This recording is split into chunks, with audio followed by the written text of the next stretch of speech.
তো বললো 1 মিনিট বলবেন, বলে ফেলুন। আমরা আপনার কথা শুনবো, আমরা আপনার কথা শুনবো।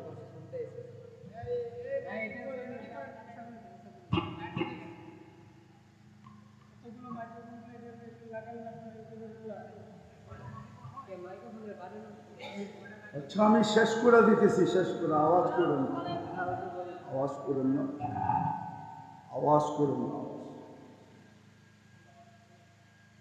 যেটা বুঝাইতেছিলাম ছিলাম না, অচিরেই থাকবো না। প্রশ্নের জায়গায় চলে আসি, প্রস্তুতি কতটুকু নিলেন বলেন? প্রস্তুতি কতটুকু? আজকে সূর্য তো বলতে বলতে ডুবছে, লান আউদ ফি হায়াতিকা আবাদা।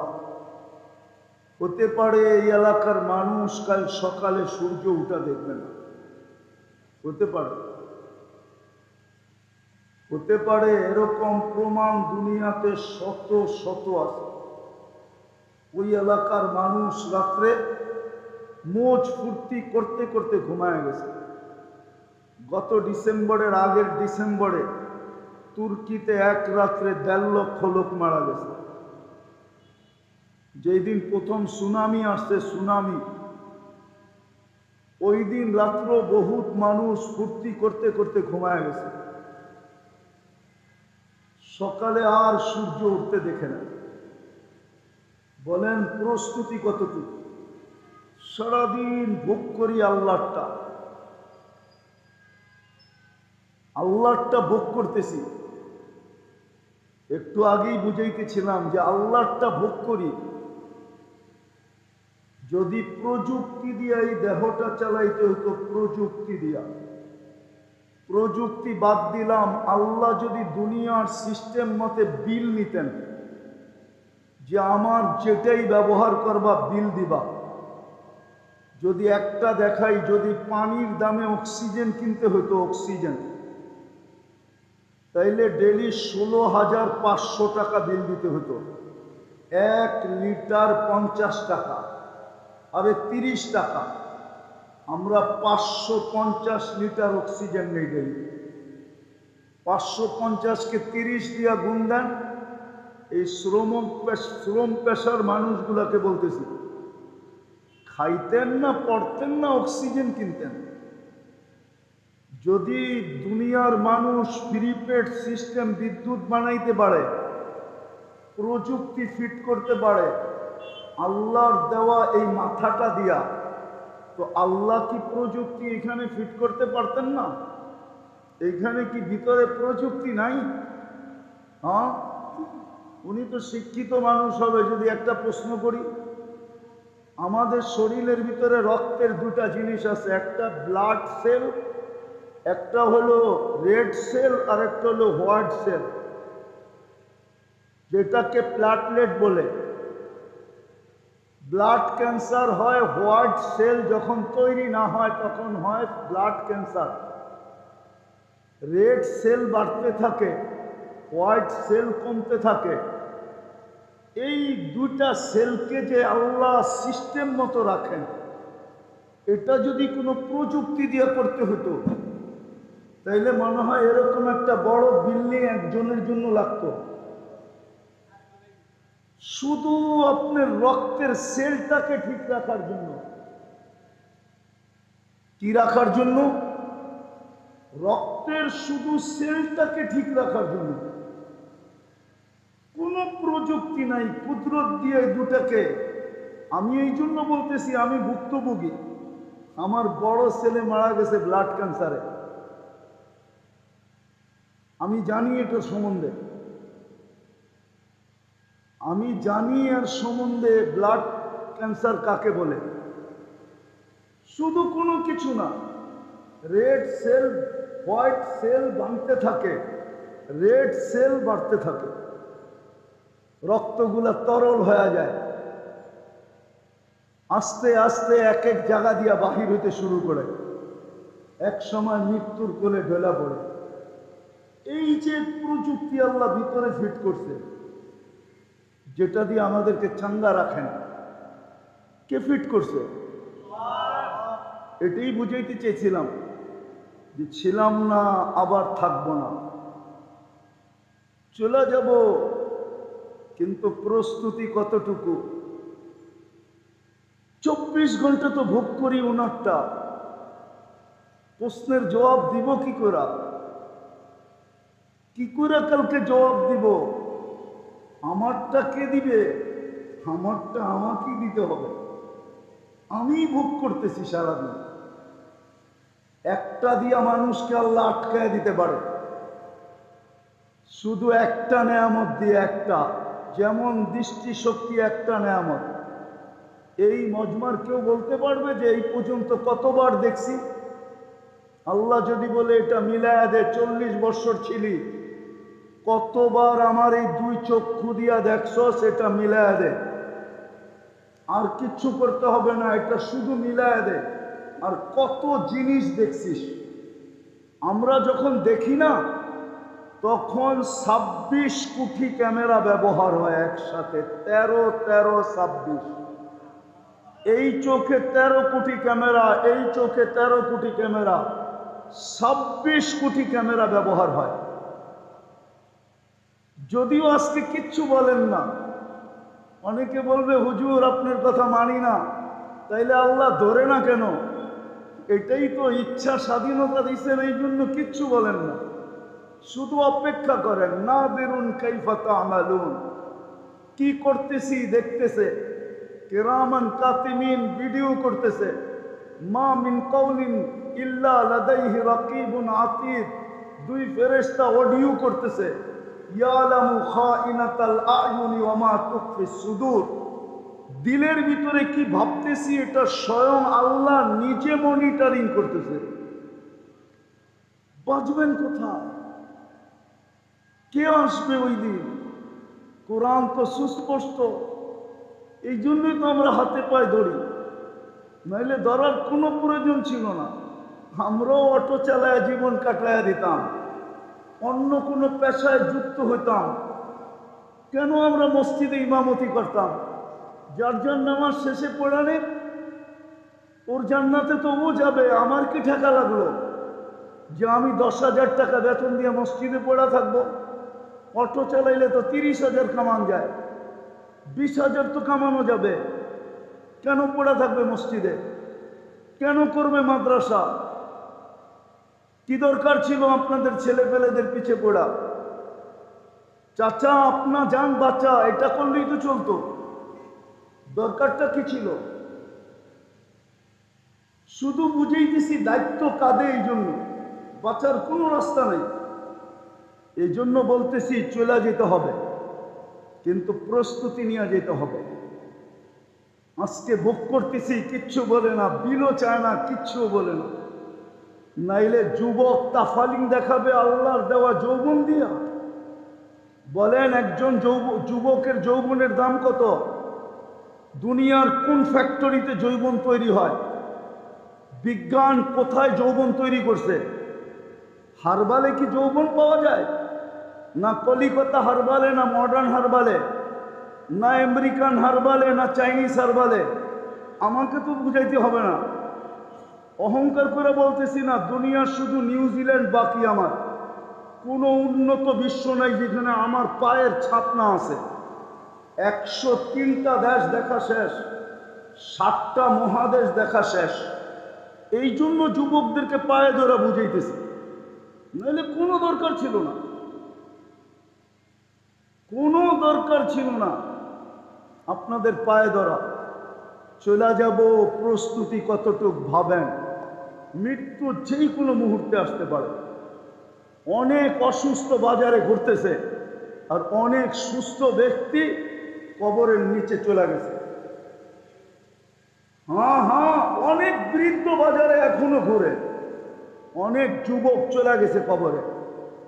সকালে ডিজিটাল ঘোড়ায় বাহির হয়েছে, আধা ঘন্টা যায় না, লাশ হয়ে বাড়িতে ফিরে আসছে। ডিজিটাল ঘোড়া চিনেন? বাইক, এটা ডিজিটাল ঘোড়া। যে কোনো মুহূর্ত মৃত্যু আসতে পারে, কেউ আসবে না। মুহাম্মদুর রাসূলুল্লাহর হাতের ছোঁয়াই যখন আবু তালেবের জন্য কাজে লাগে না, তো আপনারটা আপনার জন্য কার ছোঁয়া কাজে লাগবে? আপনি মোহাম্মদুর রসুল্লাহ চিনেন না, আবু তালেবও চিনেন না। মোহাম্মদুর রসুল্লাহর হাতের ছোঁয়া, নিজের হাতে চাচাকে কবরে নামাইছেন, নিজের হাতে। ওই হাতের ইশারা যে পাইছে তারও ভাগ্য খুলে গেছে। হাজারো প্রমাণ দেওয়া যাবে হাদিস দেখা, শুধু ইশারা করছে। মরা গুলশাদকে ইশারা করছে, জীবিত হয়ে চিৎকার দিয়া বলছে লব্বাইক ওয়া সাদাইক ইয়া যাইনাফা ইয়াউমিল কিয়ামা। ও কিয়ামতের বাদশা, আমার ভাগ্য খুলে গেছে। আমি হাদিসে লিপিবদ্ধ থাকবো, কিয়ামত পর্যন্ত ওলামা আমাকে পড়বে আর আমাকে শোনাবে মানুষের সামনে, যেমন আমি শুনাইতেছি। ভাগ্য খুলে গেছে ইশারায়। আবু তালেবের ভাগ্য খোলে না।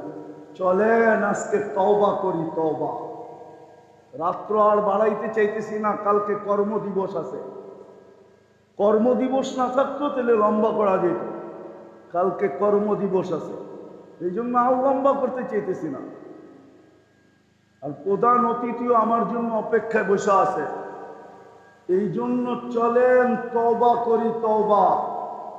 এই উম্মতকে সবচেয়ে বড় হাতিয়ার দিছিলেন, ট্যাবলেট দিছিলেন, অ্যান্টিবায়োটিক দিছিলেন, সবচেয়ে বড় জিনিস দিছিলেন তওবা করা, সরি বলা, সরি। আমার সমাজে সরি নাই। আমি একটু আগে বলে আসছি, এখনো বলতেছি। আমার এক রিলেটিভ আছে, হ্যাঁ, আয়ারল্যান্ডে থাকে। ওর ছোট ছোট দুইটা বাচ্চা গত বছরের আগের বছর দেশে আসছিল। আমি বাচ্চাদেরকে জিজ্ঞাসা করছি, তোমরা বাংলাদেশে থাকবে না? না। কেন? বলছে তোমাদের ভিতরে দুটা জিনিস নাই। দুটা মানি? তোমরা সরি বলো না, দোষ করে সরি বলো না। আর দ্বিতীয় হইল তোমরা ধমকায় কথা বলো, ধমকের ভাষা ব্যবহার করো, ধমকের ভাষা। দেখবেন বাবা ছেলেকে ধমকায় পাঠায়, চল বাজারতে নিয়ে আয়। মালিক কর্মচারী ধমকায় বলে বেরো। অথচ মুসলমানের ভাষা এরকম না। ওরা শিখছে আমাদের থেকে, আমরা শিখি নাই। এটা আমাদের ছিল, আমাদের ব্যবহারটা আমাদের ছিল, ওরা শিখছে। ওইখানে সবাই সরি বলে, হাই লেভেল থেকে নিয়ে লো লেভেল পর্যন্ত। হাই লেভেলে যদি ভুল করে তো সরি বলে। আমার সাথে প্রমাণ আছে, আমি চিনি। তো দুই ছেলে বলতেছে আমরা এই দেশে থাকবো না, সরি বলো না তোমরা, আর ধমকায়া কথা বলো, ধমকায়া। আসেন আল্লাহর কাছে তওবা করি।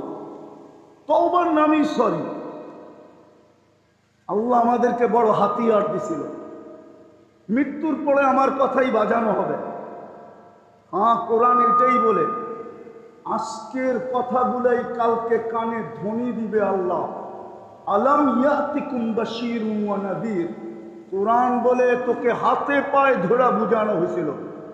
যদি ওই সময় মনের থেকে মাইনা নিয়ে সরি বলতি, রব্বে কাবার কসম, শেষ কথা, এখন আল্লাহ ডাকতেছে আমাদেরকে। এখন প্রথম আকাশে আছে, বুখারীর রিওয়ায়াত, হাল মিন মুস্তাগফির ফাগফির আলা।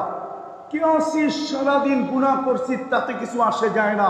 আমি এখন চলে আসছি তোদের দুনিয়ার ছাদে, মাফ করার জন্য। হাত উঠাইতে দেরি, মাফ করতে দেরি করব না। কিন্তু এই সমাজ তো ডেলি ঘুমায় তওবা না করা। করবেন তওবা? কে কে করবেন মনের থেকে দেখি? পাক্কা? তাইলে বলে দেন আল্লাহ তওবা করলাম, এতটুক বলেন। বললেন নামান যদি মনের থেকে বলে থাকেন, আপনার গুনাহ মাফ। আল্লাহ আমাদেরকে বলো ভালোবাসে। নাইলে একটা কথা দেখাই, 5 বেলা কে ডাকে? হ্যাঁ, কে ডাকে? 5 বেলা আল্লাহ ডাকে, ঠিক না? কয়জন সাড়া দেই? এই ফ্যাক্টরির মালিক যদি কর্মচারীকে ডাকলো, আরো শুনলো, 5 বার ডাকলো, আরো কোনো গুরুক্ষেপই করলো না, শোনা সহ, বলেন গার ধাক্কা দিবে না দিবে না? হ্যাঁ, কি গার ধাক্কা দিবে? চাকরির থেকে আউট, ঠিক না? তোর মতো বেয়াদবের দরকার নাই, ঠিক না? এটাই তো বলবে। 5 বেলা কে ডাকে? হ্যাঁ, যার হাতে হায়াত, যার হাতে মৌত, রাখে আল্লাহ, মারে কে? মারে আল্লাহ, রাখে কে? এখনো কি চোখের পর্দা খোলে নাই? অতি 16 বছর তো দেখতাম আমরা, স্বপ্নে ভাবলেও ঘুমের থেকে উঠা দেখতো হাত করি নিয়ে কে জানি দাঁড়ায় আছে, বলতো তুই স্বপ্নে ভাবছস, আমরা স্বপ্নটাকে ট্যাগ করছি, ট্যাকিং করে জানতে পারছি তুমি ঘুমের ভিতরে ভাবতেছ আমাদেরকে ফালায়া দিবা, ঠিক না? হ্যাঁ, তারপরে পড়ছে না পড়ে নাই? আমি যদিও আপনাকে স্বাধীনতা দেখি নাই, কেননা আমি 18ই জুলাই চলে গেছি ইংল্যান্ডে। যেদিন স্বাধীন হয়েছে ওদিন আমি মাটিতেই ছিলাম না, আকাশে ছিলাম, আকাশে। 4 তারিখ রাত্রে আমার ফ্লাইট ছিল ইংল্যান্ড থেকে কানাডা, নামার পরে শুনছি স্বাধীন হয়ে গেছে। ওই দিন থেকে এখানে বুঝছি আল্লাহ আল্লাহ আল্লাহ আল্লাহ। আর আমাদের দেশের যুবক যুবক যুবক যুবক ওরা তো জানে না, ওদেরকে নিয়ে গবেষণা চলতেছে পেন্টাগনে, সারা দুনিয়ার বড় বড় গবেষণাগারে গবেষণা হইতেছে বাংলাদেশের যুবক নিয়ে, যে এই বিচ্ছু কোত্থেকে আসলো। ওরাও তো জানে না ওগুলি নিয়ে কোথায় গবেষণা হয়।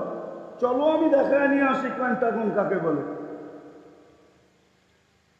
আল্লাহ আল্লাহ 5 বার ডাকে। কে ডাকে? কে ডাকে? কে ডাকে? শুধু আল্লাহ ডাকে? 99 পদের মালিক ডাকে, শুধু আল্লাহ ডাকে না।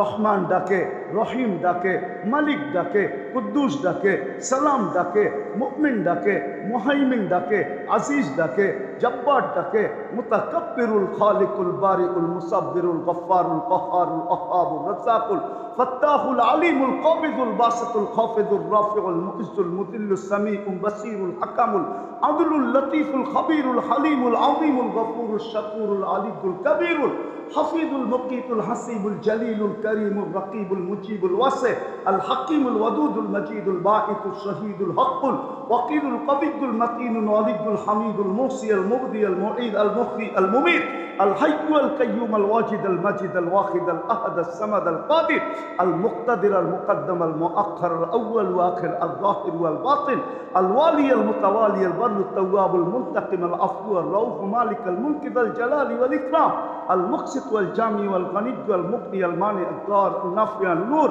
الهادي البديع والباقي الوارث والرشيد الصبور جل جلاله 99 পদের মালিক আল্লাহ ডাকে। শতকরা 90 জন আসে না, সবাই বলে আমি ব্যস্ত। শেষ এটাও শুনে নেন, মালাকুল মউত প্রথম আইসা যে চিৎকারটা দিবে কানের কাছে ফাটানোর জন্য, প্রথম চিৎকারটা দিবে আইনাল ইশতিগাল, বল তোর ব্যস্ততা কোথায়। আসামি যখন পালাইতে থাকে আর পুলিশের হাতে আসে, প্রশাসনের যখন প্রথম থাবায় পড়ে, তো প্রশাসনের লোক চিৎকার দিয়া বলে এখন পালাবি কোথায়। আধিপত্যওয়ালার মানুষগুলার রোশানলে পড়লে যেরকম চিৎকার দিয়া বলে যাবি কোথায়, মালাকুল মউত প্রথম আইসা একটা চিৎকার দিবে জালাল আইনাল ইশতিগাল, বল তোর ব্যস্ততা কোথায়, আমরা চলে আসব। তারপরে একটা টান দিবে আর রুটা বাহির করে আরেকটা চিৎকার দিবে জালাল ইশতিগাল, তোর ব্যস্ততা শেষ। তওবা যখন করছেন অঙ্গীকার করেন, কমসে কম একটা কাজ করেন আজকে থেকে, নামাজ আর ছাড়বেন। পারবেন? আল্লাহ আমাদেরকে আমল করার তৌফিক দান করেন। ওয়ামা আলাইনা ইল্লাল বালাগ। উঠাউঠি না করি, দোয়া হবে।